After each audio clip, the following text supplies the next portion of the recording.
Hello and welcome to our channels DSL। तो चलिए शुरू करते हैं, ज़्यादा देर ना करते हुए मैं बता दूं कि इस वीडियो में हम डिस्कस करेंगे BSPHCL Bihar state power holding company limited technician grade 3 का सेट, जो कि होगा 100 प्रश्नों का, जिसमें कंप्यूटर, सामान्य अध्ययन, तर्क शक्ति यानी रीजनिंग, सामान्य हिंदी, सामान्य English, basic computer, technician paper, electrician trade वालों के लिए कुछ होंगे।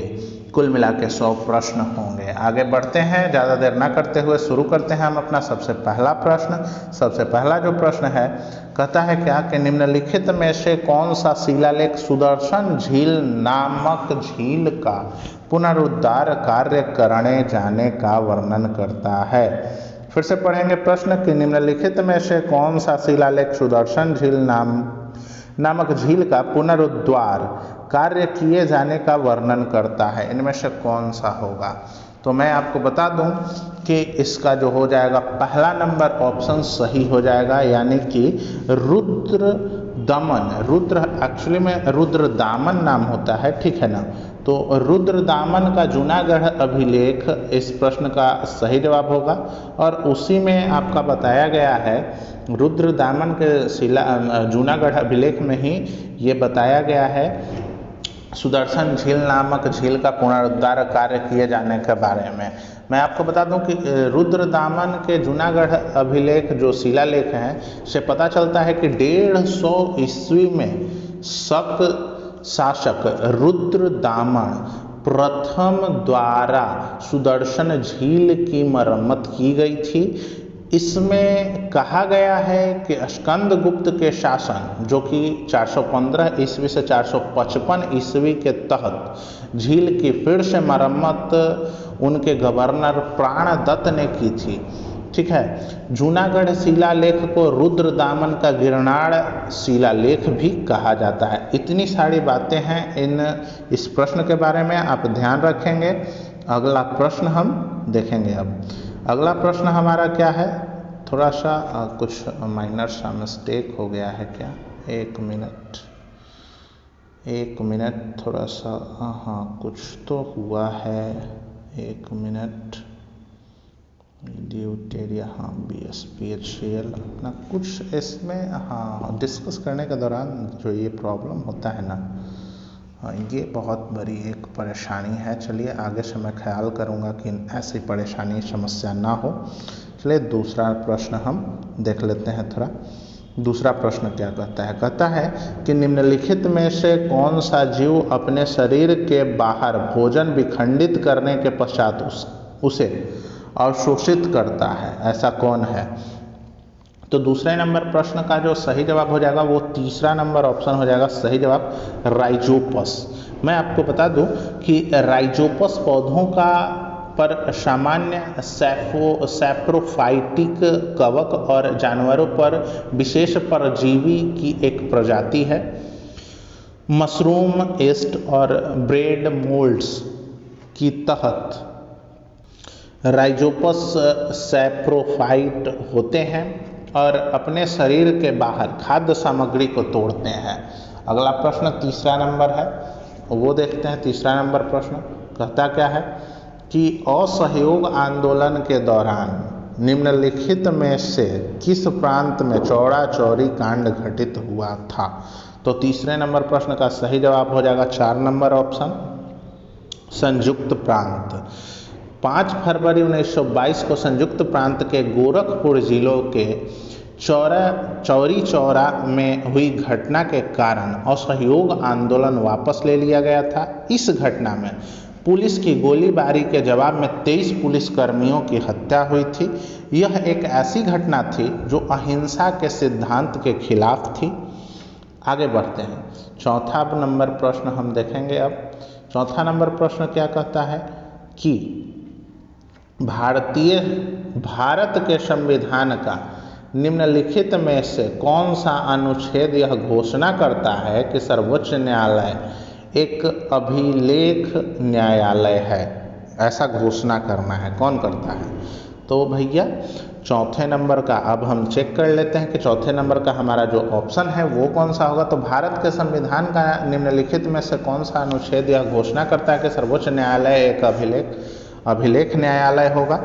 ऐसा हमारा सही ऑप्शन हो जाएगा इसका ऑप्शन नंबर 1 अनुच्छेद 129। कहता क्या है कि अनुच्छेद 129 के अनुसार सर्वोच्च न्यायालय अभिलेख न्यायालय होगा। अभिलेख न्यायालय एक ऐसी अदालत है जिसमें अपील की संभावना के लिए कार्यवाही का रिकॉर्ड संग्रहित और संरक्षित किया जाता है। अनुच्छेद 129 में कहा गया है कि सर्वोच्च न्यायालय के पास ऐसे न्यायालय की सभी शक्तियां होंगी जिनमें स्वयं की अवमानना के लिए दंडित करने की शक्ति भी शामिल है। आगे बढ़ेंगे। पांचवा नंबर प्रश्न कहता है क्या कि निम्नलिखित में से किस राज्य में इंद्रावती नदी पर चित्रकूट जलप्रपात स्थित है। चित्रकूट जलप्रपात के बारे में आपसे पूछ रहा है कि कहाँ स्थित है। तो 5वें नंबर प्रश्न का सही जवाब हो जाएगा पहला नंबर ऑप्शन यानी छत्तीसगढ़। मैं आपको बता दूं कि चित्रकूट जलप्रपात छत्तीसगढ़ के बस्तर जिले में जगदलपुर के पश्चिम में स्थित इंद्रावती नदी पर एक प्राकृतिक जलप्रपात है। यह भारत में सबसे बड़ा चौड़ा जलप्रपात है।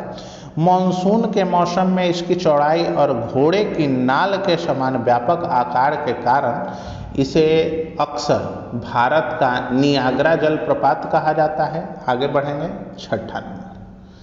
छठा नंबर प्रश्न जो है हमारा देख लीजिए, थोड़ा सा अलग अलग है तो इसलिए हमें इसको मर्ज करना पड़ेगा ठीक से। कहता क्या है कि पीएम स्वनिधि नामक योजना, या आप इसको कह सकते हैं पीएम स्वनिधि योजना के लिए लक्षित समूह निम्नलिखित में से कौन सा है। पीएम स्वनिधि योजना के लिए लक्षित समूह निम्नलिखित में से कौन सा है। तो पीएम स्वनिधि योजना में लक्षित समूह आपसे पूछ रहा है, तो लक्षित समूह के बारे में आपको बताना पड़ेगा। तो इस प्रश्न का सही जवाब हो जाएगा दूसरा नंबर ऑप्शन रेहड़ी वाले। आ जाइए इसके बारे में हम पढ़ते हैं। पीएम स्ट्रीट वेंडर की Atmanirbhar Nidhi, PM street vendor है ना कि आत्मनिर्भर निधि को ही हम स्वनिधि योजना बोलते हैं। इन्हीं को आवास और शहरी मामलों के मंत्रालय द्वारा 1 जून 2020 को स्ट्रीट वेंडरों को उनकी आजीविका को फिर से शुरू करने के लिए किफ़ायती कार्यशील पूंजी ऋण प्रदान करने के लिए लॉन्च किया गया था, जो कोविड-19 लॉकडाउन के कारण प्रतिकूल रूप से प्रभावित हुए हैं।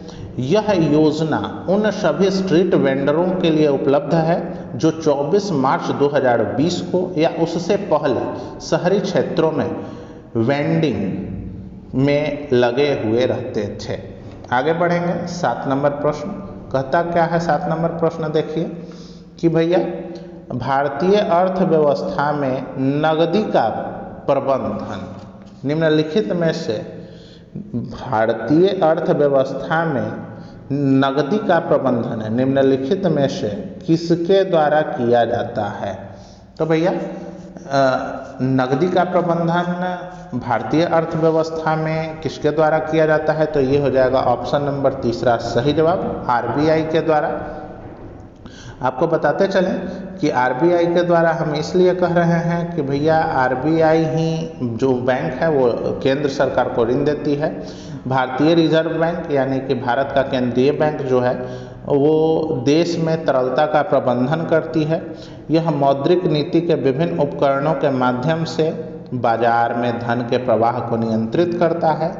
तरलता के प्रबंधन के लिए कुछ उपकरणों में शामिल है जैसे खुला बाजार परिचालन, बैंक दर परिवर्तनीय आरक्षित आवश्यकता, तरलता समायोजन सुविधा, नैतिक प्रलोभन इत्यादि। आगे बढ़ेंगे। 8 नंबर प्रश्न देखते हैं। 8वां नंबर प्रश्न क्या कहता है। 8 नंबर प्रश्न कहता है कि ईस्ट में अवायवीय श्वसन के दौरान निम्नलिखित में से कौन से उत्पाद बनते हैं। तो आपसे उत्पाद पूछ रहा है अवायवीय श्वसन के दौरान ईस्ट में कौन से उत्पाद बनते हैं। तो इस प्रश्न का सही जवाब हो जाएगा तीसरा नंबर ऑप्शन। क्या है भाई? इथेनॉल, कार्बन डाइऑक्साइड और ऊर्जा। अब कोई मेरा कहने का मतलब है कि खमीर यानी कि किण्वन से जो गुजरता है एक प्रकार का अवायवीय श्वसन जो कि ऑक्सीजन की अनुपस्थिति में होता है।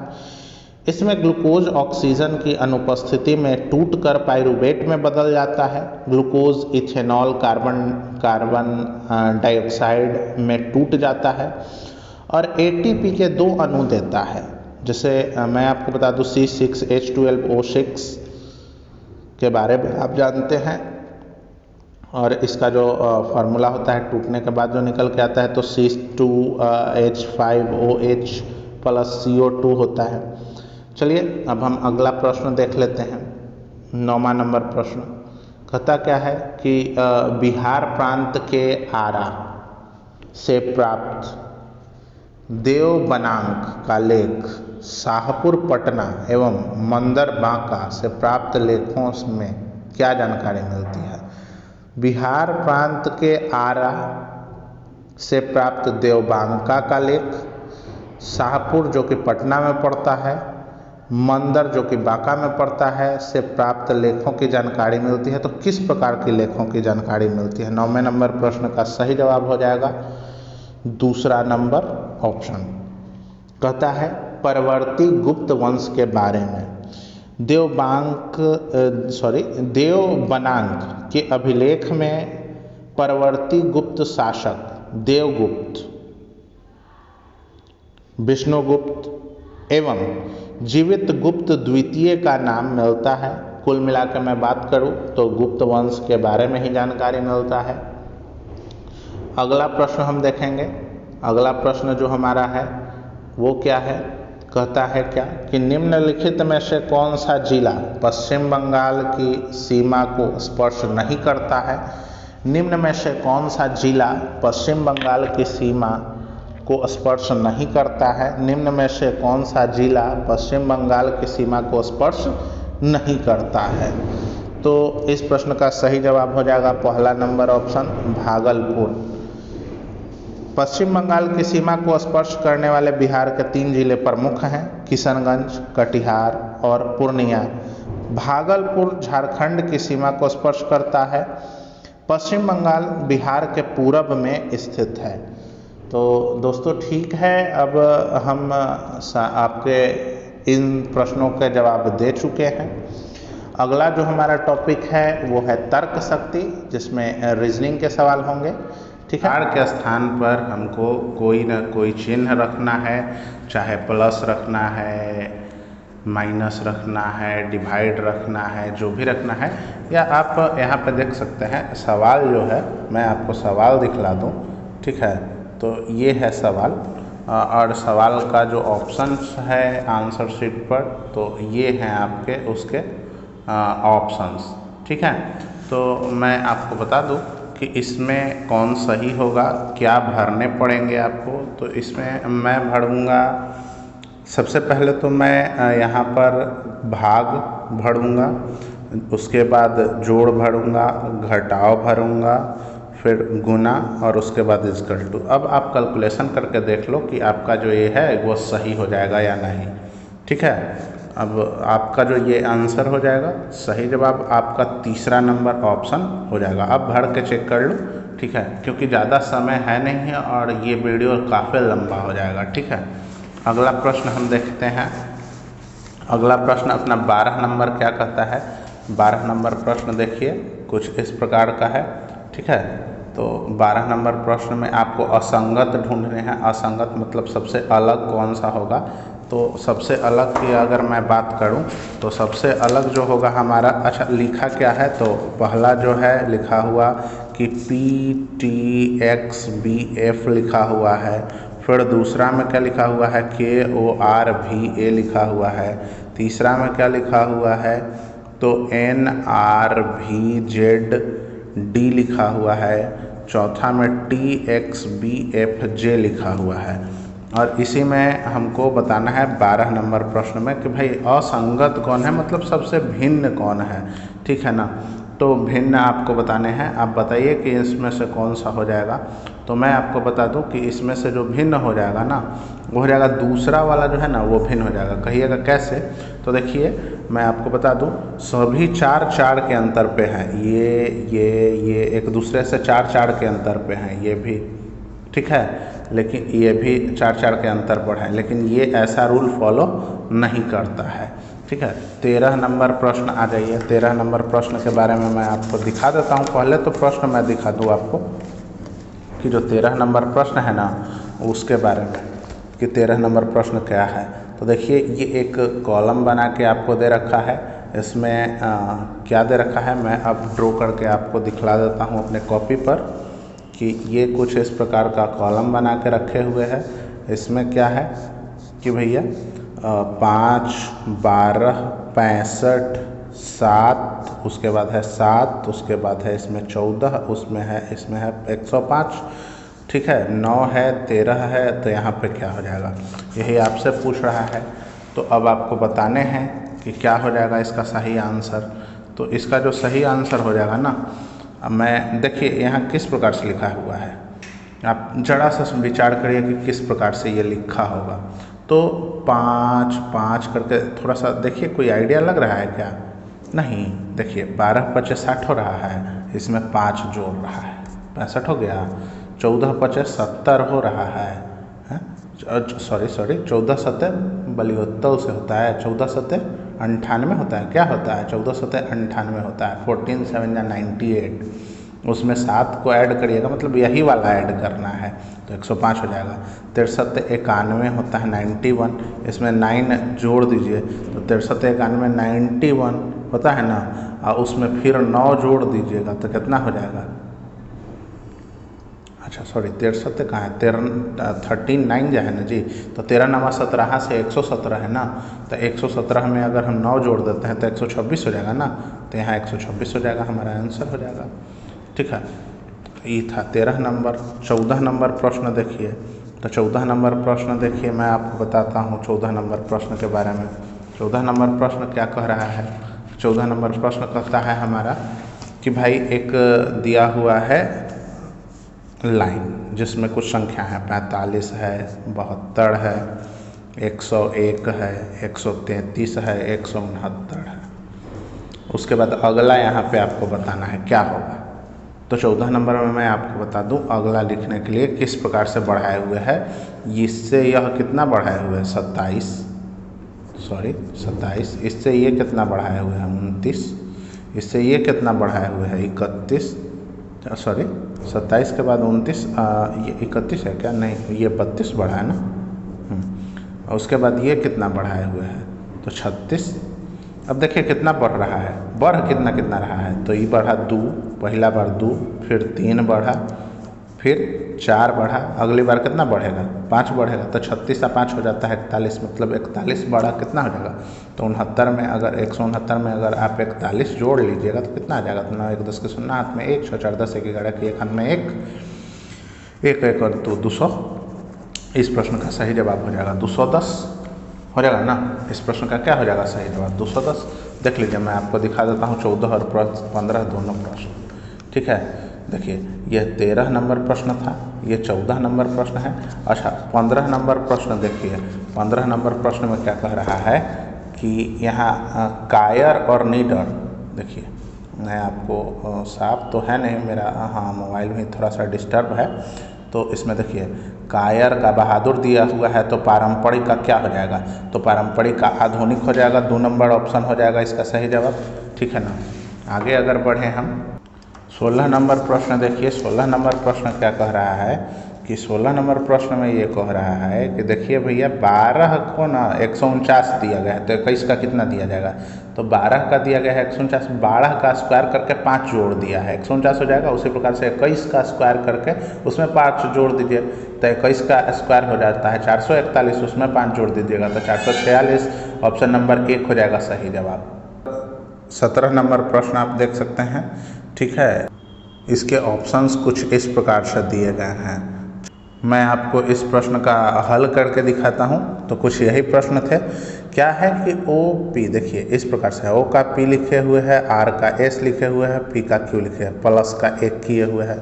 फिर इधर भी V W N O E F, इधर भी प्लस एक किए हुए है। उसी प्रकार से इधर भी करेंगे। एम का एन हो जाएगा, ओ का पी हो जाएगा, एन का ओ हो जाएगा, प्लस का एक हमने कर दिया, जी का एच हो जाएगा, ई का एफ हो जाएगा, आर का एस हो जाएगा, ये भी प्लस का एक हम कर देंगे। तो ये हमारा O P N S F H, ये हमारा जो हो जाएगा इस प्रश्न का सही जवाब हो जाएगा। तो ये एफ एच करके जो है हमारा ऑप्शन नंबर पहला सही जवाब हो जाएगा। आगे बढ़ेंगे, अगला प्रश्न। ये प्रश्न है हमारा 18 नंबर। देखिए इसमें क्या कह रहा है कि सर्जन है, डॉक्टर है और प्लम्बर है, उसको आप किस प्रकार से दिखा पाइएगा। तो ये जो दूसरा नंबर आप जो देख रहे हैं, दूसरा नंबर ये हो जाएगा, क्योंकि सभी सर्जन डॉक्टर होते हैं लेकिन डॉक्टर कोई भी प्लम्बर नहीं होता है। तो ये जो दूसरा वाला है ना, ये हमारा सही जवाब हो जाएगा। ठीक है, अगला हम देखते हैं। हाँ, ये है हमारा 19 नंबर प्रश्न। आप देख सकते हैं 19 नंबर प्रश्न क्या कह रहा है। कह रहा है कि कागज़ है और कुछ इस प्रकार से फोल्ड करना है। देखिए यहाँ आपको ये दिख रहा है, पहले ऐसे फोल्ड किया, फिर इसको इस प्रकार से फोल्ड किया, फिर उसके बाद यहाँ देख रहे हैं इस प्रकार से फोल्ड किया ऊपर की तरफ, और उसके बाद कुछ इस प्रकार से उसमें यहाँ पे जो है ना इस प्रकार से छिद्र किया गया है। ठीक है, तो बताइए कि खोलिएगा तो किस प्रकार का दिख जाएगा। तो इस प्रश्न का जो सही जवाब हो जाएगा, इसको जब आप खोलिएगा तो दिखेगा कैसा, यह बताना है आपको। तो 19 नंबर जो प्रश्न है ना, इसका जो सही जवाब हो जाएगा कि खोलिएगा तो दिखेगा कैसन, तो ये दिख जाएगा ऑप्शन नंबर तीसरा में जो आपको दिख रहा है। तीसरा, सॉरी कहाँ है, हाँ ये है आपका तीसरा। तो तीसरा जो है ना ऐसा ही दिख जाएगा आपको। ठीक है, अगला प्रश्न 20 नंबर प्रश्न देखिए, कुछ इस प्रकार से कह रहा है। देखिए सबसे पहले मैं क्या किया कि यहाँ चतुर्भुज है छोटा सा, और इस जगह पे एक कट लगा दिया है, फिर उसके बाद यहाँ कट लगा दिया, फिर उसके बाद यहाँ कट लगा दिया, फिर यहाँ कट लगा दिया। तो अगला वाला यहाँ कट हो जाएगा ना। बाकी इन सबों से बीच वाले से मतलब मन नहीं रखिए, केवल एक को पकड़िए। पहले यहाँ था, फिर यहाँ था, फिर यहाँ था, फिर यहाँ था, फिर यहाँ आएगा, मतलब क्लॉक वाइज ये घूम रहा है। ठीक है ना। तो इस यहाँ किस में है, तो यहाँ देखिए दो में है, एक इसमें भी है, एक इसमें भी है और एक इसमें भी है, तीनों में है। लेकिन कौन वाला हो जाएगा सही जवाब, तो उसके लिए हमको देखना पड़ेगा। देखिए इसमें देखिए पहले ये था, फिर 2 आया, फिर ये था, फिर 2 आया, तो इस बार सिंगल ही होगा ना। तो केवल ये सिंगल ही होगा और इस कोने पर होगा, तो ऐसा कोई है नहीं। तो ये तीसरा वाला हमारा सही जवाब हो जाएगा। चलिए आगे बढ़ते हैं, अगला है। तो चलिए रीजनिंग देखते हैं। 21 नंबर प्रश्न देखते हैं। इसमें सामान्य हिंदी का पहला प्रश्न जो है, कहता है क्या कि रात में विचरण करने वाले प्राणी को क्या कहा जाता है। तो रात में विचरण करने वाले प्राणी को हम ऑप्शन नंबर 4 निशाचर कहते हैं। बता दूं कि निशाचर उन प्राणियों को कहा जाता है जो रात में विचरण करके भोजन की तलाश करते हैं। और बता दूं मैं आपको कि रात में जो विचरण करते हैं उनको हम निशाचर करते हैं। और ये विचरण करते ही क्यों हैं, तो विचरण भैया करते हैं ये अपने भोजन के लिए। किस चीज़ के लिए विचरण करते हैं, भोजन के लिए विचरण करते हैं। मैं आपको और बताता हूँ इनके बारे में कि इस श्रेणी में शाकाहारी, मांसाहारी और परभक्षी सभी प्रकार के प्राणी आते हैं, ये आप ध्यान रखेंगे। आगे मैं बढ़ता हूँ। 22 नंबर प्रश्न कहता है क्या कि इनमें से कौन सा शब्द गुस्से का समानार्थी है। तो गुस्से का समानार्थी कौन सा है, क्रोध है, अपकर्ष है, और मर्ष है या रोष है, ये बताना है आपको। तो मैं बता दूं कि 22 का तीसरा नंबर जो ऑप्शन हो जाएगा ये सही जवाब हो जाएगा, अपकर्ष। अपकर्ष का अर्थ होता है अवनति, जबकि क्रोध का पर्यायवाची शब्द अमर्ष, गुस्सा, रोष सभी होता है। ठीक है, आगे बढ़ते हैं, अगला प्रश्न देखते हैं। 23 नंबर कहता है कि जिन भाववाचक संज्ञाओं के अंत में हट होता है उसका लिंग क्या होता है, बताना है आपको। जिन भाववाचक संज्ञाओं के अंत में हट होता है उनका लिंग बताना है कि क्या होता है। तो 23 नंबर प्रश्न का सही जवाब हो जाएगा दूसरा, स्त्रीलिंग। आगे बढ़ते हैं 24 नंबर प्रश्न। कहता है क्या कि अच्छा एक मिनट, 23 नंबर प्रश्न के बारे में मैं आपको कुछ और बता दूं कि हिंदी व्याकरण के अनुसार दो प्रकार के लिंगों में से एक जो स्त्रीवाचक होता है या स्त्रीलिंग होता है, जैसे घोड़ा शब्द पुल्लिंग और घोड़ी स्त्रीलिंग है। जिन भाववाचक संज्ञाओं के अंत में ट, वट, व, हट होता है ना, ट, वट या हट होता है उनका लिंग स्त्रीलिंग होता है, जैसे सजावट, बनावट, चिकनाहट, झंझट, आहट, ये सभी स्त्रीलिंग शब्द हैं। आगे 24 नंबर प्रश्न देखिए। 24 नंबर प्रश्न क्या कहता है कि निम्नलिखित में से शुद्ध वाक्य का चयन कीजिए। तो शुद्ध वाक्य का चयन करना है। 24 नंबर प्रश्न जो है इसका तीसरा जो है ना, ये सही हो जाएगा। यमुना का पानी गंदा है। आगे बढ़ेंगे, अगला प्रश्न हम देखेंगे 25 नंबर। 25 नंबर प्रश्न क्या है, कहता है क्या कि आंसू पीकर रह जाना मुहावरे का सही अर्थ बताइए। आंसू पीकर रह जाना मुहावरे का सही अर्थ बताना है आपको। तो 25 नंबर प्रश्न का सही जवाब हो जाएगा चौथा नंबर ऑप्शन, चुपचाप दुख सह लेना। आंसू पीकर रह जाना मुहावरे का अर्थ बहुत दुखी होने पर विलाप न करना, यह भी हो सकता है। आंसू पीकर रह जाना मुहावरे का वाक्य में प्रयोग अगर करना हो तो बाढ़ में उसका सब कुछ नष्ट हो गया और वह बेचारा आंसू पीकर रह गया, इस प्रकार का हो सकता है। या मुहावरा कोई भी ऐसा वाक्यांश जिसका शब्दार्थ ग्रहण न करके कोई विलक्षण अर्थ ग्रहण किया जाता हो, वह मुहावरा कहलाता है। सरल शब्दों में मुहावरे लोकमानस की चिर संचित अनुभूतियां हैं। इसके या उनके प्रयोग से भाषा में सजीवता आ जाती है, ये बात आप ध्यान रखेंगे। अगला प्रश्न जो है हमारा वो होगा अब इंग्लिश का, जो कि सामान्य इंग्लिश के रूप में होगा। तो मैं आराम से इन सबको डिस्कस करूंगा, आराम से आप बने रहें, ठीक है। कहता क्या है कि भैया इन द 26 नंबर प्रश्न है, इन the following question out of the 4 alternative choose the word which best expresses the meaning of the given word. यहाँ जो वर्ड दिया गया है एबोरेटिव, इसके बारे में आपको बताना है। इसका मतलब होता है निष्फल, अवर्धित, वृद्धि रुद्ध, failed, unsuccessful, vain, fertile, fruitless. तो 26 का जो सही जवाब हो जाएगा, ये तीसरा नंबर हो जाएगा सही जवाब, अनसक्सेसफुल। आगे बढ़ेंगे, अल्टरनेटिव पूछा था, ठीक है। आगे बढ़ेंगे, अगला प्रश्न, in the following question out of the 4 alternative choose the word which is opposite in meaning to the given word. इस प्रश्न का सही जवाब हो जाएगा, इसमें इरिस्क्लेबल लिखा हुआ है। इसके बारे में बताना है कि इसका मीनिंग जो है एक वर्ड के रूप में आपको बताना है। 27 नंबर प्रश्न का सही जवाब हो जाएगा तीसरा नंबर ऑप्शन, एमिएबल। बताता है क्या कि जो ये वर्ड दिया गया है इसका जो कि ये एक प्रकार का एडजेक्टिव है, इसका मतलब क्रोधी, चिड़चिड़ा, प्रचंड, उग्र है ना, जिसको इंग्लिश में इरिटेबल, शॉर्ट टेम्पर्ड कह सकते हैं, showing a tendency to be easily angered, easily provoked, ऐसा हम बोल सकते हैं, ठीक है। अब इसके बारे में इसका जो आंसर दिया वो दिया एमिएबल। तो एमिएबल के बारे में भी आपको जानना होगा। एमिएबल का मतलब हो जाता है सौम्य, प्रिय, स्नेही, या हम कह सकते हैं having or displaying a friendly and pleasant manner, amicable, cordial या फ्रेंडली। अच्छा, इसका जो प्रयोग अगर हम करेंगे वाक्य के रूप में तो कैसे करेंगे? ही हैज एन डिस्क्रेबल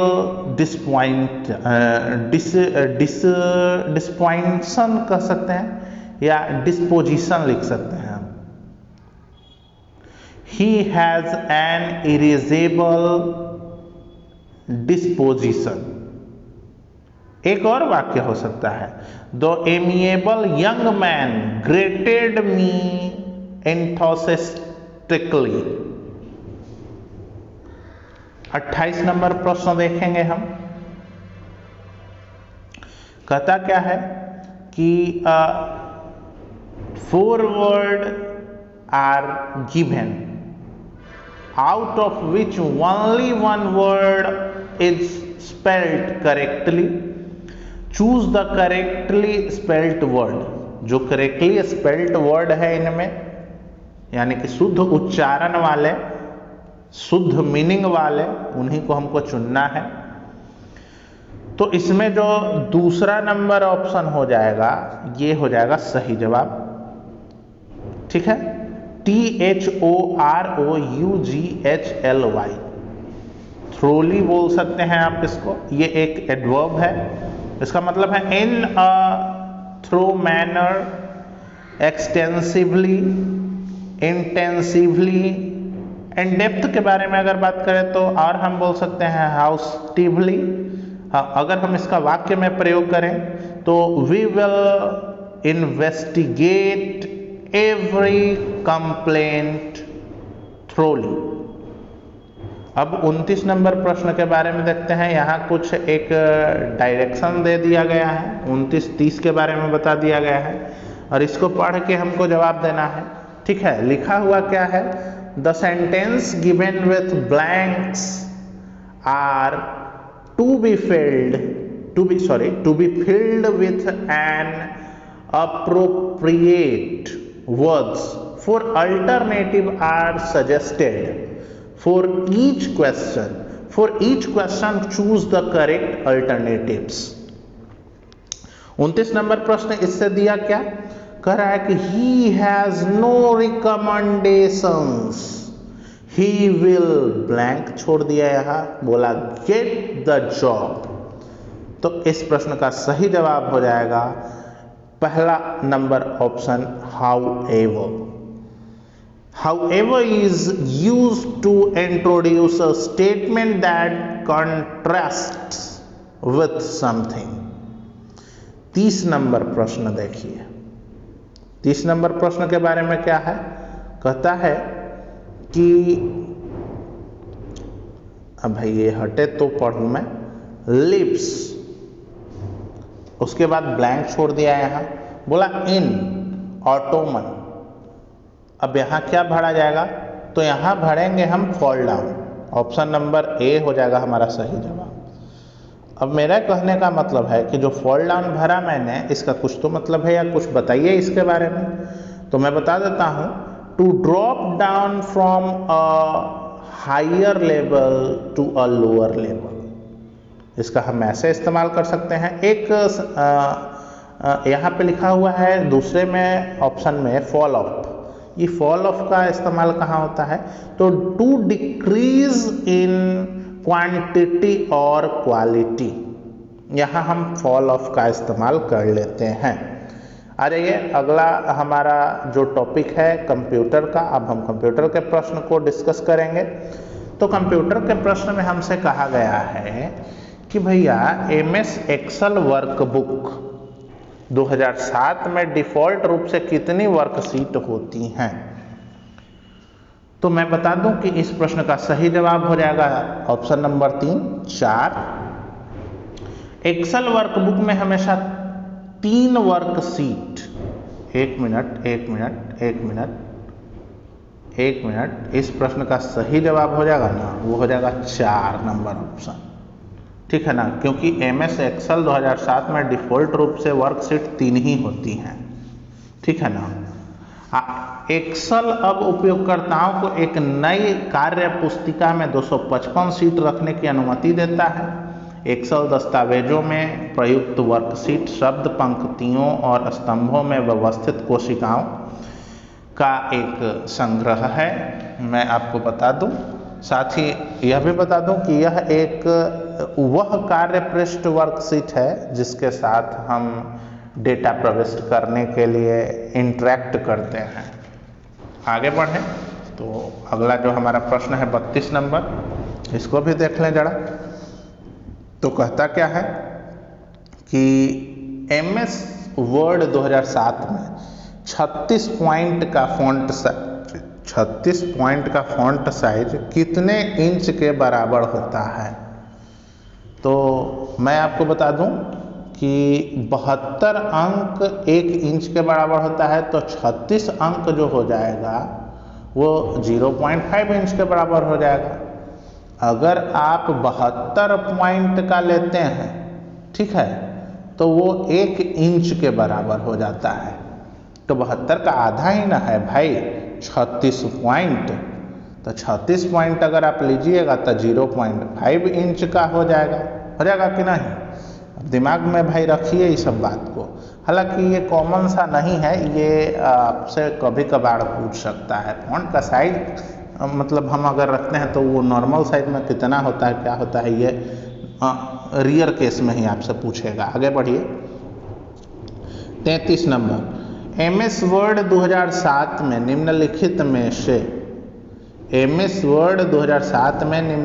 में से कौन सा मेनू बार का एक विकल्प नहीं है। तो MS वर्ड के बारे में हमसे पूछ रहा है, 2007 के बारे में पूछ रहा है, मेन्यू बार के विकल्प के बारे में पूछ रहा है, तो इनमें से कौन नहीं है। तो 33 का जो होगा ना, तीसरा नंबर ऑप्शन सही हो जाएगा। इसमें इंटरनेट का विकल्प मेन्यू बार में नहीं होता है। MS वर्ड 2007 में मेन्यू बार के टाइटल बार के ठीक नीचे होता है और यह मेन्यू प्रदर्शित करता है। मेन्यू फाइल शब्द से शुरू होता है और edit, view, insert, format, tool, table, window और हेल्प के साथ जारी रहता है और इसके अलावा कुछ नहीं रहता है। चलिए आगे बढ़ते हैं 34 नंबर प्रश्न।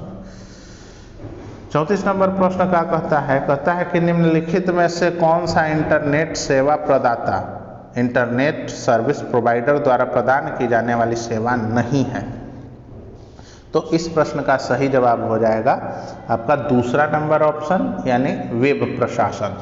आमतौर पर इंटरनेट सेवा प्रदाता, जिसको हम ISP कहते हैं, द्वारा प्रदान की जाने वाली सेवाओं में शामिल है internet access, internet transit, dial up access, domain नाम पंजीकरण, वेब होस्टिंग, यूजनेट सेवा और कोलोकेशन, है ना।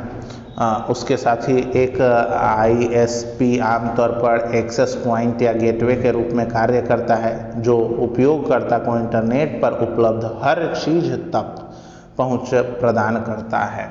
आगे बढ़ेंगे 35 नंबर प्रश्न अब हम देखेंगे। 35 नंबर प्रश्न क्या कहता है, ये भी समझेंगे थोड़ा सा। कहता है कि वेब ब्राउज़र के बारे में बात कर रहा है। देखिए थोड़ा सा बहुत बड़ा हो गया है यह प्रश्न, है ना। हाँ, तो वेब ब्राउज़र और उसके विक्रेता के संदर्भ में दिए गए विकल्पों में से कौन सा विकल्प सूची 1 के मदों का सूची 2 के मदों के साथ सबसे अच्छा मिलान करता है। तो 35 नंबर प्रश्न का जो सही जवाब हो जाएगा वो हो जाएगा आपका दूसरा नंबर ऑप्शन, यानी इसके बारे में कहता है कि पहले का B से मिलान होगा, दूसरे का C से मिलान होगा, तीसरे का A से मिलान होगा। यानी इंटरनेट एक्सप्लोरर जो है माइक्रोसॉफ्ट का है, सफारी जो है एप्पल का है, सी मंकी जो है मोज़िला फाउंडेशन का है। ठीक है, आपको समझ में आ गया होगा। अब मैं और बता दूं आपको कि एक चीज़ आपको तो मैं बता ही दिया ऑलरेडी कि इंटरनेट एक्सप्लोरर माइक्रोसॉफ्ट द्वारा विकसित ग्राफिकल वेब ब्राउज़र की एक श्रृंखला और ऑपरेटिंग सिस्टम की माइक्रोसॉफ्ट विंडोज़ लाइन में शामिल है। सफारी जो है एप्पल द्वारा विकसित एक open source graphical web browser है। सी मंकी एक मुक्त और खुला सोर्स इंटरनेट सूट जो पूर्व मोजिला एप्लीकेशन सूट की निरंतरता है। यह 2005 में मोजिला फाउंडेशन द्वारा स्टैंड अलोन परियोजना फायरफॉक्स और थंडरबर्ड पर ध्यान केंद्रित करने का निर्णय लेने के बाद बनाया गया था। अच्छा, आगे अब बढ़िए। 36 नंबर प्रश्न है, क्या इसको देखें जरा सा। तो देखिए 36 नंबर प्रश्न भी काफ़ी बड़ा साइज में आ गया है, ठीक है ना। तो मैं प्रयास करूंगा कि आपको दिखे, ठीक है। हाँ, अब दिख रहा होगा। तो 36 नंबर प्रश्न कहता क्या है कि एक स्प्रेडशीट में सेल को एडिट करने के संदर्भ में दिए गए विकल्पों में से कौन सा विकल्प सूची 1 के मदों का सूची 2 के मदों के साथ सबसे अच्छा मिलान करता है। तो इस प्रश्न का जो सही जवाब हो जाएगा ना, वो हो जाएगा पहला नंबर ऑप्शन सही हो जाएगा। पहले का बी से मिलान करता है, दूसरे का डी से मिलान करता है, तीसरे का ए से मिलान करता है, चौथे का सी से मिलान करता है। अब है क्या, तो इंटर से क्या होगा कि आपको नीचे अगले सेल में जाता है। इंटर से शिफ्ट प्लस टैब से क्या होगा, आपके बाईं ओर अगले सेल में ले जाता है। टैब से आपको दाईं ओर अगले सेल में ले जाता है। एरो की आपको एरो की दिशा में ले जाता है। आगे बढ़ेंगे। 37 नंबर प्रश्न है, कहता है कि MS वर्ड 2007 में किसी टेबल में निम्नलिखित में से कौन सा सेल अलाइनमेंट सेल को संरेखित करने का एक विकल्प नहीं है। तो 37 नंबर प्रश्न का जो सही जवाब हो जाएगा, ये हो जाएगा हमारा पहला नंबर ऑप्शन, जिसको हम कहते हैं अलाइन एक्रॉस। इसके बारे में मैं बता दूं कि MS वर्ड 2007 में सेल के भीतर टेक्स्ट को पैराग्राफ की तरह ही संरेखित किया जाता है।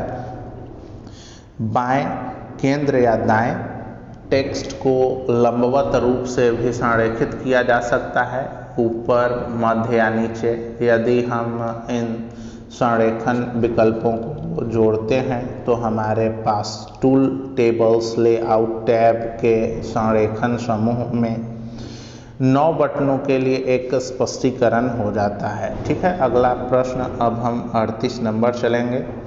38 नंबर प्रश्न देखते हैं। मैं आपको प्रयास करूंगा कि साइज बड़ा होके दिखे, ठीक है ना। चलिए ठीक है। 38 नंबर प्रश्न देखते हैं कि निम्नलिखित में से कौन सा MS एक्सेल 2007 का टेक्स्ट फंक्शन नहीं है। तो 38 नंबर प्रश्न का टेक्स्ट फंक्शन आपसे पूछ रहा है कि कौन नहीं है, ऐसा बताना है आपको।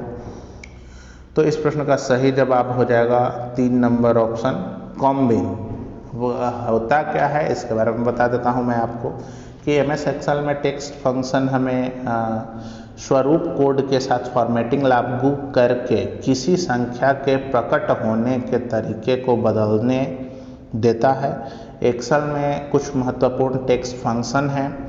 Point, left, front, left, right, mid, trim, proper, substitute, upper, lower, REPT, इतने सारे हैं, ठीक है। आगे बढ़ेंगे। कंबाइन ऐसा कुछ है नहीं। आगे बढ़ेंगे। हमारा जो अगला प्रश्न है वो है 39 नंबर। 38 तक तो हमने डिस्कस कर लिया है। तो 39 नंबर जो प्रश्न है अपना, वो क्या कहता है कि MS वर्ड, क्या MS वर्ड, एक मिनट जरा सा, हाँ, MS वर्ड 2007 में टेबल, प्रॉपर्टीज़ के बॉर्डर और शेडिंग विकल्प का उपयोग निम्नलिखित में से किसे अप्लाई करने के लिए किया जा सकता है। तो 38 नंबर के बाद 39 नंबर प्रश्न का ही सही जवाब हो जाएगा 3 number option border. Table properties के बॉर्डर और शेडिंग विकल्प का इस्तेमाल हमारी टेबल की border slide, line colour, line की चौड़ाई को बदलने के लिए किया जाता है। जब चयन किसी तालिका में होता है तो बॉर्डर्स और शेडिंग डायलॉग के बॉर्डर्स टैब में पैराग्राफ या टेक्स्ट बॉर्डर जोड़ने के समय या जोड़ते समय हम जो देखते हैं उससे भिन्न रूप में होता है। अच्छा, मैं एक बात और बता दूं कि अगर आप BS PHCL की तैयारी कर रहे हैं तो कंप्यूटर का जो पार्ट है इसको कंप्लीट करने के लिए आप बेल्ट्रॉन के सेट को भी डिस्कस कर सकते हैं। और मैं आपको बता दूं कि बेल्ट्रॉन का सेट मैं खुद डिस्कस करता हूं आपके लिए सेट के रूप में। अभी तक मैंने आपको 4 सेट अवेलेबल करवा दिए हैं और इसी प्रकार से मैं टाइम टू टाइम आपके लिए बेल्ट्रॉन के भी सेट लाता हूं। ठीक है, चलिए आगे बढ़ते हैं। अगला और अंतिम कंप्यूटर से रिलेटेड जो प्रश्न है हमारा, कहता है कि निम्नलिखित में से कौन सा एक वैध ईमेल एड्रेस नहीं है। तो वैध ईमेल एड्रेस नहीं है ऐसा हमसे पूछ रहा है। तो 40 नंबर प्रश्न का जो सही जवाब हो जाएगा वो 4 नंबर ऑप्शन सही जवाब हो जाएगा, क्योंकि आप खाली नहीं छोड़ सकते हैं इस जगह को, कुछ न कुछ यहाँ आपको मेंशन करना ही होगा, वही जाके आपका सही होगा। और मेल में @ जो साइन है जो इस प्रकार करके होता है ये भी होना मस्ट है। तो उस अनुसार से पहला, दूसरा और तीसरा सही है। जो नहीं होना चाहिए वो आपका चौथा नंबर ऑप्शन है। एक मान्य ईमेल पते में एक ईमेल उपसर्ग और एक ईमेल डोमेन दोनों स्वीकार्य है स्वरूपों में। उपसर्ग प्रतीक के बाएं ओर दिखाई देता है, डोमेन प्रतीक के दाईं ओर दिखाई देता है। उदाहरण के लिए @mail.com पते में उदाहरण ईमेल उपसर्ग है और mail.com जो है ना ये एक डोमेन है। आगे बढ़ें तो हम बात करते हैं अब टेक्निकल की, जो कि आपका टेक्निकल है। इसमें अगर हम बात करें तो कहता है कि निम्नलिखित में से कौन स्टोरेज साधन चारों तरफ घूम सकता है। स्टोरेज साधन चारों तरफ घूमने की बात हो रही है, तो वैसा स्टोरेज साधन कौन सा है बताना है आपको। तो 41 नंबर प्रश्न का सही जवाब हो जाएगा पहला number option floppy disk. Floppy disk storage साधन चारों तरफ घूम सकता है। यह फ्लॉपी का बना एक वृत्ताकार डिस्क होता है जिस पर चुंबकीय पदार्थ का लेप चढ़ा रहता है। सुरक्षा की दृष्टि से इसे प्लास्टिक के वर्गाकार खोल में रखा जा सकता है। इसका उपयोग कंप्यूटर में पढ़ने लिखने के लिए किया जाता है। मुख्य मेन मेमोरी के रूप में CPU, प्रत्यक्ष या अप्रत्यक्ष रूप से मेमोरी BUS जिसको हम बस बोलते हैं के द्वारा संबंधित रहता है। यह एक रैम है जो घूमता नहीं है। आगे बढ़ते हैं, 42 नंबर प्रश्न हम डिस्कस करेंगे अभी। ठीक है ना, तो 42 नंबर प्रश्न के बारे में अगर हम बात करें कि क्या है हमारा 42 नंबर प्रश्न, तो कहता है कि समय की एक अवधि के दौरान आप जितने मेगा वेबसाइट और पृष्ठ देखते हैं उन सभी को प्रदर्शित करता है कौन। ठीक है ना, समय की एक अवधि के दौरान आप जितने वेबसाइट और पृष्ठ देखते हैं उन सभी को प्रदर्शित करता है कौन। Title bar, history list, menu bar, steps bar, कौन। तो 42 नंबर प्रश्न का जो सही जवाब हो जाएगा वो हो जाएगा दूसरा, यानी कि हिस्ट्री लिस्ट। इन सभी को तो हिस्ट्री लिस्ट ही ना दिखाता है भाई। तो समय की अवधि के दौरान आप जितने भी वेबसाइट और पृष्ठ देखते हैं उन सभी को हिस्ट्री लिस्ट प्रदर्शित करता है। ब्राउज़र में ही इन सब पेजों की जानकारी हिस्ट्री लिस्ट में स्टोर किया जाता है। किसी पेज से पीछे पेज पर जाने के लिए बैक बटन तथा आगे पेज पर जाने के लिए फॉरवर्ड बटन क्लिक करते हैं, परंतु ये बटन जिन पेजों को हम खोल चुके हैं उनके बीच ही काम करता है, न कि दूसरे पेजेस पर। 43 नंबर प्रश्न देखते हैं। कहता क्या है कि किसी सिस्टम के IP एड्रेस को परिवर्तित खाली स्थान से किया जाता है।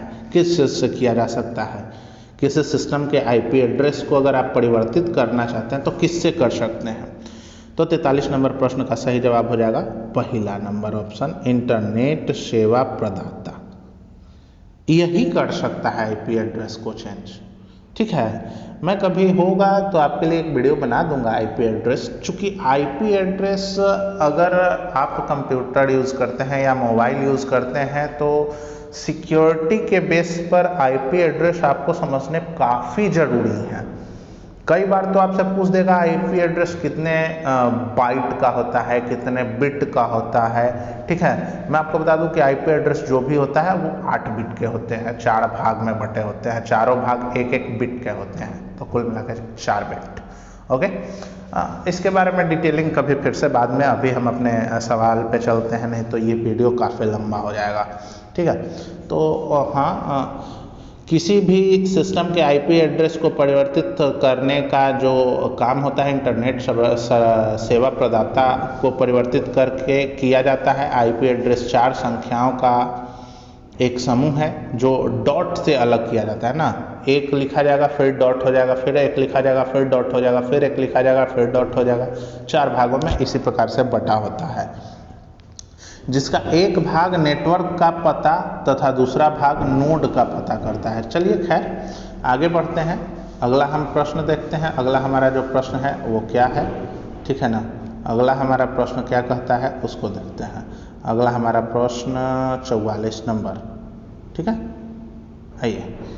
तो कहता क्या है भैया कि सैटेलाइट निम्नलिखित पर ऑपरेट होता है। सैटेलाइट किस पर ऑपरेट होता है ये बताना है हमको। तो इस प्रश्न का जो सही जवाब हो जाएगा ये हो जाएगा हमारा 4 नंबर ऑप्शन, VHF और UHF। अब कहिएगा कि क्या है बताइए। तो सैटेलाइट VHF, B नहीं है एक्चुअली में, यहाँ भी होना चाहिए, ठीक है ना। तो VHF और UHF पर ऑपरेट होता है यह। VHF की तुलना में UHF की आवृत्ति अधिक होती है।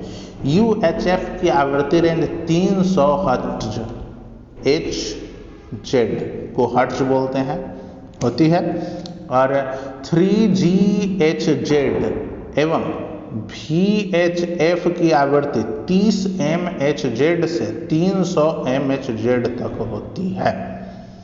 आगे बढ़ेंगे हम, अगले प्रश्न पर चलते हैं। 45 नंबर कहता क्या है कि रेडियो संचार में संचार का माध्यम होता है क्या। तो रेडियो संचार में संचार का माध्यम होता है क्या, तो वो होता है एंटीना। ऑप्शन नंबर ए हो जाएगा सही जवाब। रेडियो संचार में संचार का माध्यम एंटीना होता है। एंटीना एक धारावाही चालक होता है, जबकि इसकी लंबाई रेडियो फ्रिक्वेंसी तरंग की तरंग दैर्ध्य से बहुत कम रखी जाती है। तो यह धारा एलिमेंट कहलाती है। धारा एलिमेंट में एक दोलित्र डाइपोल की भांति कार्य करता है, याद रखेंगे आप। 46 नंबर प्रश्न अब हम चलेंगे। 46 नंबर प्रश्न क्या कहता है भाई, कहता है कि insulated gate bipolar transistor IGBT, ठीक है, क्या IGBT, याद रखेंगे, मैं बार बार रिपीट कर रहा हूं, क्या IGBT की धारा वहन क्षमता होती है कितनी, यही बताना है। Insulated gate bipolar transistor IGBT की धारा वहन क्षमता कितनी होती है। तो इस प्रश्न का सही जवाब हो जाएगा तीसरा नंबर ऑप्शन, 10A से लेकर के 50A। IGBT की धारा वहन क्षमता 10A से लेकर के 50A तक होती है। यह ट्रांजिस्टर व MOSFET का संयुक्त रूप है। इसमें MOSFET की इनपुट विशेषताएं उच्च इनपुट प्रतिरोध एवं बाइपोलर ट्रांजिस्टर की उच्च धारा वहन क्षमता निहित है। अगला हम चलेंगे 47 नंबर प्रश्न। काफ़ी आराम से आपको समझाना पड़ रहा है। मैं यह सोच रहा हूँ कि अगर गलती हो गई तो फिर क्या होगा, तो मैं यहाँ पे आपको चांस ही नहीं दूंगा कि थोड़ा सा भी गलती हो। उसके लिए मैं वीडियो थोड़ा सा लंबा हो सकता है क्योंकि 100 प्रश्नों को हल करना है। ठीक है, आगे बढ़िए। एक लघु परिपथ वियोजक किसके विरुद्ध सुरक्षा प्रदान करता है, ये हमारा प्रश्न है। और इस प्रश्न का सही जवाब है दूसरा नंबर ऑप्शन, ओवरलोड और लघु परिपथ। एक लघु परिपथ वियोजक परिपथ श्रेणी क्रम में संयोजित होता है और प्रदोष अवस्था में परिपथ को वियोजित कर संलग्न कीमती उपकरणों की दुर्घटना होने से बचाता है। 48 नंबर प्रश्न अब हम देखें, जरा 48 नंबर प्रश्न देखें कि एमसीबी एक सर्किट को सुरक्षा करता है। कैसे करता है भैया? तो 48 नंबर प्रश्न का सही जवाब हो जाएगा 3 नंबर ऑप्शन, शॉर्ट सर्किट व अति भार दोनों से। एमसीबी एक सर्किट में शॉर्ट सर्किट और अति भार दोनों से हमको बचाता है। सर्किट ब्रेकर एक यांत्रिक युक्ति है जो सभी परिस्थितियों में परिपथ को बंद करने तथा खोलने में समर्थ होता है। कुछ अन्य निर्देश न हो तो इसकी अभिकल्पना ऐसी हो कि भूप्रदोष या लघु खोलने में समर्थ होती है। कुछ अन्य निर्देश न हो उसकी अभिकल्पना ऐसी हो कि भूप्रदोष या लघु पतन प्रदोष की स्थिति में बिजली की धारा स्वतः कट कर सके। ठीक है, ऐसा काम होता है। आगे अगर हम बढ़ें 49 नंबर प्रश्न, तो 49 नंबर प्रश्न जो है हमारा वो कहता है क्या कि यदि लोड का मान खाली स्थान से बढ़ जाता है तो अर्थ लीकेज सर्किट ब्रेकर को उपलब्ध की जानी चाहिए। तो 49 नंबर प्रश्न का सही जवाब हो जाएगा तीसरा नंबर ऑप्शन, यानी कि यहाँ पर आ जाएगा 5kW। 5kW कहने का मतलब है कि 5 किलोवाट। ठीक है, यदि लोड का मान 5 किलोवाट से बढ़ जाता है तो अर्थ लीकेज की सुरक्षा उपलब्ध की जानी चाहिए। यह सुरक्षा की दृष्टि से अति आवश्यक है। अगर 5 किलोवाट से अगर आपके घर में ज़्यादा लोड है तो मैं कहने का मतलब है कि आपको अर्थ देना ही देना है और ये सुरक्षा की दृष्टि से अति महत्वपूर्ण है। लेकिन अगर इससे कम है तो आप अर्थ ना भी दे सकते हैं, कोई दिक्कत नहीं है। आगे बढ़ेंगे 50 नंबर प्रश्न कहता क्या है 50 नंबर प्रश्न कि भैया त्वरित निरोधक आमतौर पर स्थापित किया जाता है। त्वरित निरोधक आमतौर पर स्थापित किया जाता है, तो इस प्रश्न का सही जवाब हो जाएगा पहला नंबर ऑप्शन, भवन के शीर्ष पर। आगे बढ़ेंगे 51 नंबर प्रश्न कहता है क्या कि PILCSAT के बिल में चालक तार पर सर्वप्रथम चढ़ाया जाने वाला अचालक आवरण होता है, क्या होता है? तो 51 नंबर प्रश्न का सही जवाब हो जाएगा आपका पहला नंबर ऑप्शन, वार्निश युक्त कागज। वार्निश आपको पता है जो कि एक पंखे में भी आपका डाला जाता है। ठीक है ना। चलिए आगे बढ़ते हैं 52 नंबर प्रश्न, वोल्टेज केबल और एसएल केबल में मुख्य अंतर यह है कि एसएल केबल में क्या होता है? 52 नंबर प्रश्न का सही जवाब बताइए। तो दूसरा नंबर ऑप्शन इसका सही जवाब हो जाएगा सभी क्रोरों पर संयुक्त धात्विक कवच होता है।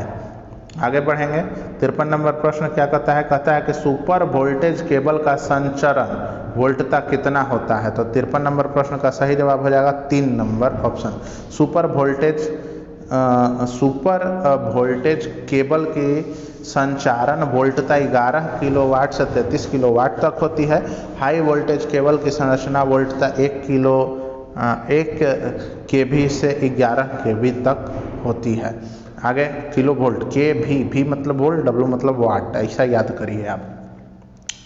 54 नंबर प्रश्न देखते हैं। 54 नंबर प्रश्न क्या कहता है? कहता है कि ट्रांसमिशन लाइन खाली स्थान को जोड़ती है, किसको जोड़ती है? तो 54 नंबर प्रश्न का सही जवाब हो जाएगा दूसरा नंबर ऑप्शन, पावर स्टेशन से स्टेप डाउन सब स्टेशनों को जोड़ने का काम करती है ट्रांसमिशन लाइन। 55 नंबर प्रश्न देखिए, 55 नंबर प्रश्न क्या कहता है? अच्छा 54 नंबर प्रश्न के बारे में बता दूं कि लाइन का ट्रांसमिशन उच्च वोल्टता तथा उच्च पीएफ पर किया जाता है जिससे कि हानि कम हो सके। ट्रांसमिशन लाइन को पावर स्टेशन पर लगे स्टेप डाउन ट्रांसफार्मर की सहायता से वोल्टेज को कम करके सब स्टेशनों को दिया जाता है। ट्रांसमिशन प्रायः उच्च वोल्टता पर की जाती है, यह बात आप याद रखेंगे। 55 नंबर प्रश्न क्या कहता है कि ट्रांसमिशन लाइन की कुशलता बढ़ती है यदि क्या होता है तो ट्रांसमिशन लाइन की कुशलता बढ़ती है कब, तो तीसरा नंबर ऑप्शन इसका सही जवाब हो जाएगा। यानी कहने का मतलब है कि वोल्टेज और पावर फैक्टर बढ़ाने से ट्रांसमिशन लाइन का कार्य कुशलता बढ़ जाता है, ये बात आप याद रखिएगा। 56 नंबर प्रश्न देखिए, 56 नंबर प्रश्न क्या कहता है कि सर्विस लाइन के लिए निम्नलिखित में से किस खंभे को प्राथमिकता दी जाती है।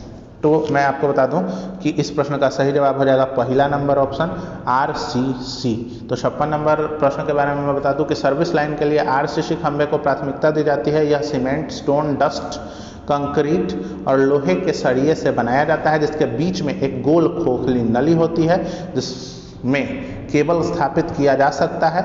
उसका उपयोग 11 के भी यानी कि किलो वोल्ट से 33 किलो वोल्ट तक की लाइन में किया जाता है। आगे बढ़ते हैं, RCC इसका सही जवाब हो जाएगा। 57 नंबर प्रश्न देखते हैं। 57 नंबर प्रश्न क्या कहता है कि रेलवे संकर्षण में सामान्य प्रयुक्त परिपथ वियोजक है क्या है।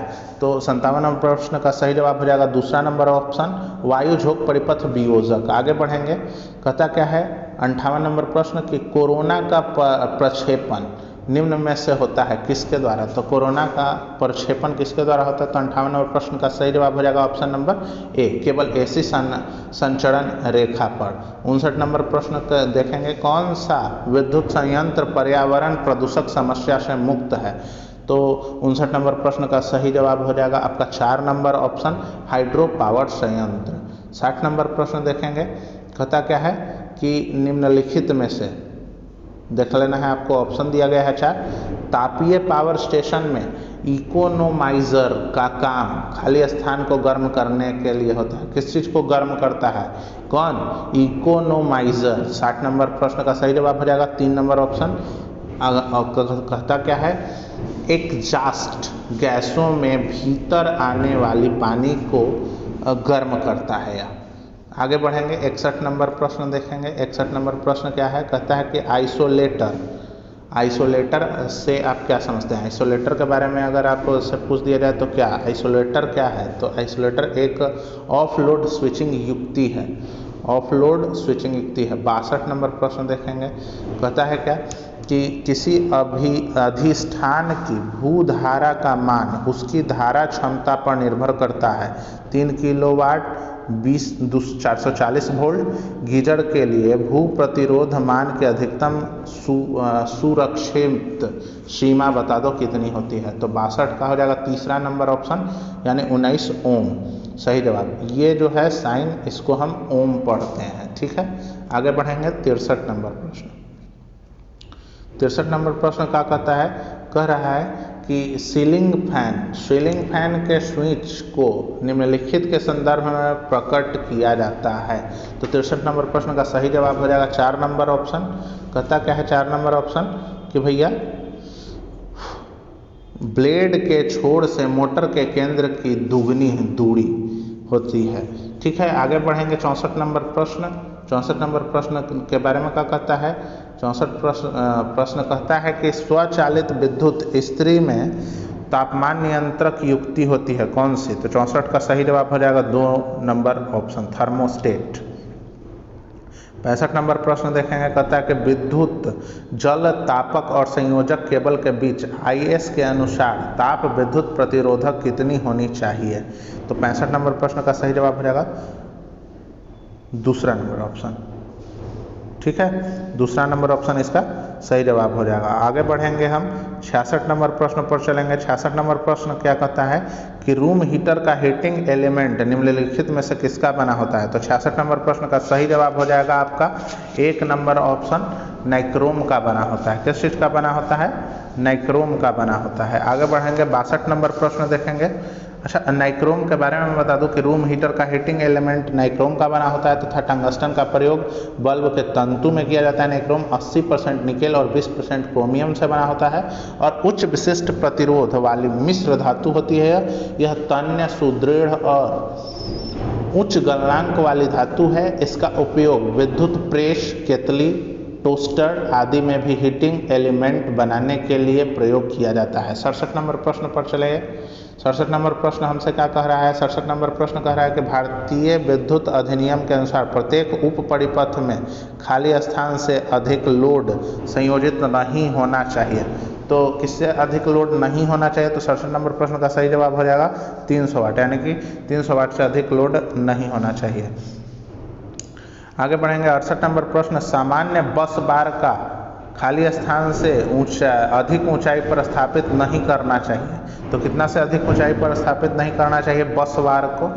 बस बार, ठीक है। 68 का सही जवाब हो जाएगा दूसरा नंबर ऑप्शन 2.75 मीटर। आगे बढ़ेंगे। 69 देखेंगे, 69 देखेंगे। कहता क्या है 69 कि ELCB का उपयोग विशेषकर अवस्था में स्रोत को विसंयोजित करने के लिए किया जाता है। तो 69 नंबर प्रश्न का सही जवाब हो जाएगा बी नंबर ऑप्शन अर्थ दोष। आगे बढ़ेंगे। 70 नंबर प्रश्न देखेंगे। 70 नंबर प्रश्न क्या कहता है? कहता है कि 220 वोल्ट से कम की वोल्टता क्या कहलाती है? 220 वोल्ट से कम की वोल्टता क्या कहलाती है? तो 220 वोल्ट से कम की वोल्टता कहलाती है आपकी LT। मैं आपको बता दूं कि 250 वोल्ट, सॉरी 220 वोल्ट मैं बोला था क्या? नहीं, यहाँ 250 है, ठीक है। 250 वोल्ट से कम की वोल्टता LT यानी कि लो टेंशन कहलाती है। 250 वोल्ट को निम्न वोल्टता की श्रेणी में रखा जाता है। यह घरेलू उपकरण को चलाने के लिए प्रयोग किया जाता है, ठीक है। 71 नंबर प्रश्न पर चलिए। 71 नंबर प्रश्न क्या कह रहा है कि 10 वोल्ट 100 MA अंकन के 25 बल्ब श्रेणी क्रम में 250 वोल्ट स्रोत के आर पार संयोजित किए जाते हैं। प्रत्येक बल्ब से प्रवाहित होने वाली जो धारा है वो क्या है? उसके बारे में कुछ बताइए। तो हम उसके बारे में बता रहे हैं कि वो होती है 0.1 एम्पियर की, ठीक है। ऑप्शन नंबर 3 सही हो जाएगा। 72 नंबर प्रश्न कहता है कि गैस विसर्जन लैंप कुछ समय अंतराल के बाद पूरी दीप्ति के साथ जलते हैं। निम्न में से किस लैंप में अन्य को अपेक्षा अधिक समय देरी पैदा करती है? मतलब 72 का जो सही जवाब हो जाएगा वो 3 नंबर ऑप्शन हो जाएगा। सोडियम वेपर लैंप का इस्तेमाल किया जाता है इसमें। आगे हमसे पूछ रहा है क्या कि भैया नियोन साइन नली के प्रचालन के लिए आवश्यक वोल्टता निर्भर करती है किस पर? तो 73 नंबर प्रश्न का सही जवाब हो जाएगा 3 नंबर ऑप्शन नली की लंबाई पर। आगे बढ़ेंगे। खुले फ्यूज का प्रतिरोध आपसे पूछ रहा है। तो खुले फ्यूज का प्रतिरोध आपसे पूछ रहा है कि होता है कितना होता है? तो खुले फ्यूज का प्रतिरोध कितना होता है? तो ये होता है दूसरा नंबर ऑप्शन अनंत, ठीक है। 75 नंबर प्रश्न देखिए। 75 नंबर प्रश्न क्या कहता है कि अगर ट्यूबलाइट में चौक नहीं लगाया जाए तो वह क्या होगा? तो 75 नंबर प्रश्न के बारे में अगर कहे तो अगर वह उसमें चौक नहीं लगाया जाए तो क्या हो जाएगा? फ्यूज हो जाएगा। चौक इसीलिए लगाया जाता है कि वह फ्यूज ना हो। 76 नंबर प्रश्न देखिए। 76 नंबर प्रश्न क्या कहता है? कहता है कि एक मध्यवर्ती स्विच में खाली स्थान होता है, क्या होता है? तो 76 नंबर प्रश्न का सही जवाब हो जाएगा 3 नंबर ऑप्शन 4 सिरे होते हैं। आगे बढ़ेंगे हम 77 नंबर प्रश्न पर चलेंगे। 77 नंबर प्रश्न क्या कहता है कि प्रदीप्ति दियों में नवीनतम प्रकार की दीप कौन सी है? प्रदीप्ति दियों में नवीनतम प्रकार की दीप कौन सी है? 77 का A नंबर ऑप्शन यानी कि पहला number option rapid start lamp सही जवाब हो जाएगा। 78 नंबर प्रश्न देखेंगे। 78 नंबर प्रश्न क्या कहता है कि जिस सर्किट ब्रेकर में कोई अनुरक्षण योग्य पुर्जा नहीं होता है उसमें खाली स्थान के नाम से जानते हैं, उसको हम किस नाम से जानते हैं? तो 78 का सही जवाब हो जाएगा 3 number option miniature circuit breaker के नाम से हम इसको जानते हैं। मिनिएचर सर्किट ब्रेकर के नाम से हम इसको जानते हैं। 79 नंबर प्रश्न हम देखते हैं। कहता है क्या कि जब एक ही खंभे पर वितरण लाइन तथा स्ट्रीट लाइट दोनों स्थापित किए जाएं तो दो खंभों के पारस्परिक परास कितने मीटर से अधिक नहीं होनी चाहिए? तो भाई 79 नंबर प्रश्न का सही जवाब हो जाएगा दूसरा नंबर ऑप्शन, 45 मीटर से अधिक नहीं होनी चाहिए। जब एक ही खंभे पर वितरण लाइन तथा स्ट्रीट लाइट दोनों स्थापित हो तो दो खंभों के पारस्परिक परास 45 मीटर से अधिक नहीं होनी चाहिए। अधिक लाइन को रखने पर झोल की मात्रा में वृद्धि हो जाती है, अतः लाइन के खंभे से दूरी 75 मीटर से अधिक नहीं रखनी, 75 नहीं 45 मीटर से अधिक नहीं रखनी चाहिए। ठीक है ना। 80 नंबर प्रश्न हम देखेंगे अब कि 80 नंबर प्रश्न हमको क्या कहता है। तो 80 नंबर प्रश्न हमको क्या कहता है? कहता है कि AC संचरण में न्यूनतम खाली स्थान चालक की आवश्यकता होती है। कितने चालक की आवश्यकता होती है AC संचरण में? तो 80 नंबर प्रश्न का सही जवाब हो जाएगा 2 नंबर ऑप्शन, यानी कि 3 चालकों की आवश्यकता होती है। AC के संचरण में न्यूनतम 3 चालकों की आवश्यकता होती है तथा DC संचरण में न्यूनतम तारों की संख्या 2 होती है तथा AC संचरण कला सहित होते हैं और DC संचरण कला रहित होते हैं। आगे बढ़ते हैं 81 नंबर प्रश्न। 81 नंबर प्रश्न हमको क्या कहता है? कहता है क्या कि विद्युत विद्युत उत्पादन केंद्र के अल्टरनेटर के उपचायक अथवा अपचायक ट्रांसफार्मर में संयोजित करने वाली लाइन क्या कहलाती है? तो इसमें जो होता है ये दूसरा नंबर ऑप्शन हो जाएगा सही, मेन फीडर कहलाता है। 81 नंबर प्रश्न का सही जवाब हो जाएगा 2 नंबर ऑप्शन। 82 नंबर प्रश्न देखते हैं। CFLS किस सिद्धांत पर काम करती है? CFLS किस सिद्धांत पर कार्य करती है? 82 नंबर प्रश्न का सही जवाब हो जाएगा 2 नंबर ऑप्शन, प्रदीप्ति लैंप के सिद्धांत पर काम करती है। 83 नंबर प्रश्न कहता है कि यदि एकल परत विसरित वाइंडिंग में कुंडलियों की संख्या 24 हो तो खांचों की संख्या होगी कितनी? तो खांचों की संख्या कितनी होगी?